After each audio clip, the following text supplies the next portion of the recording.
What did Andrew Carnegie say? He said, any idea that's held in the mind, that's emphasized, it's either feared or revered, will begin at once to clothe itself in the most convenient and appropriate form available. You can be worried. Those thoughts could be worrisome thoughts, fear. What did the great sufferer in the Bible, Job, say? Lo, the thing I fear has come to visit upon me by law. By law. That's the law of perpetual transmutation of energy, energy moving into form. The beautiful thing about us is we can dictate the form it'll move into. This is what Edison said. I know this world is ruled by infinite intelligence.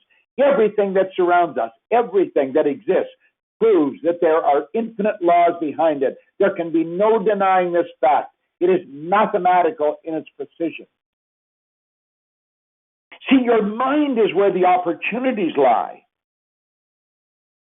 This is so beautiful. The law is God's modus operandi. I know it's getting dark tonight. I don't wonder. I know it. I know the tide's going to go out. I know that winter never follows winter. We've got to understand this whole universe is operating by laws. Your mind is where your opportunity is. And when we really understand that, our whole world starts to shift. And when it starts to shift, let's understand that we decide where we're going to go and what we're going to do. Dr. J.B. Ryan was down at Duke University when I first started to study this. He probably did more work in the area of the mind than anybody alive. He said the mind is the greatest power in all of creation. Now, I've had people come up to me and say, no, God is the greatest. And I said, no, wait a minute. Stop and think. He said the mind is the greatest power in all of creation. God is the creator. The mind is the creation. Now think of this. You and I think in pictures.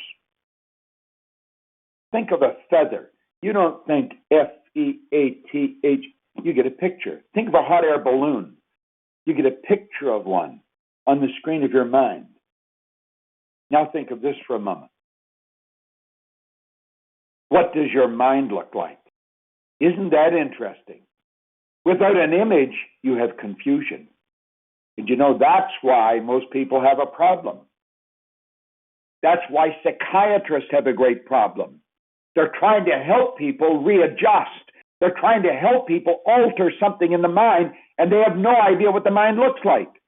I want you to imagine that you're in a hotel room with me. We're running a seminar. The seminar has a platform, and there's screens, and there's tables and chairs. And I say, I want everybody to help me change the setup of the room. And you all agree you will. You'd be standing there, well, what do you want us to do? I said, just change it. There would be nothing but absolute chaos in that room. You know why? No picture.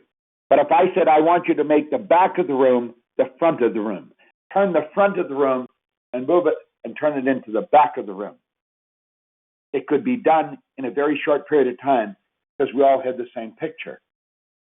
Well, you see, when you get caught up in this, you get confused. But out of confusion comes order, and it's a higher degree of order than that which existed prior to the confusion. If you're having trouble with your life right now, don't let it bother you. Get excited because there's something good coming. Advancement of all kinds is preceded by a crisis. The greater the crisis, the greater the opportunity for advancement. Out of all confusion comes order, a higher degree of order than that which existed prior to the confusion. Now, I'm going to share with you the most valuable ideas that I have ever learned. We're going to take a look at the mind. In fact, and the paradigm. Let's look at your mind and your paradigm.